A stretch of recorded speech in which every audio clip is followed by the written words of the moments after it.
Hey guys, welcome back to TechMe Academy. So today I just want to discuss the basics of robots because robots are actually quite complex. So one of the first points we got to mention is in robotic systems, you get the end effector, usually the clamp mechanism at the end of the robot's arm, and then you get the joints.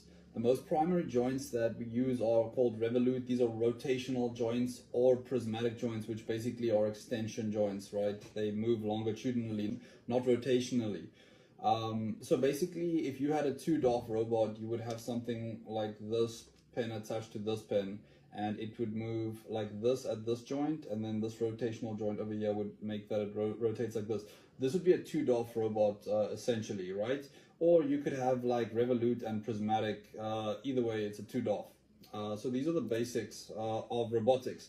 And then one last topic I want to touch on is if you have a two-DOF robot, there are two mechanisms by which we can basically control it.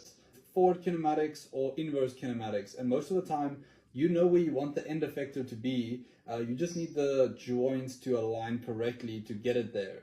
And that is called inverse kinematics. But when you have the angles, it's called forward kinematics. So basically, forward kinematics aren't as useful as inverse kinematics because you always want to determine, okay, get me there, get the mechanism there. So you basically need the joints to be at certain angles to get there. So that's more useful. The problem is with inverse kinematics is they're a lot more difficult than forward kinematics to work out. And besides the fact that the mathematics is difficult on inverse kinematics, it's not all you get. Inverse kinematics and forward kinematics don't take into consideration the joint torques and things like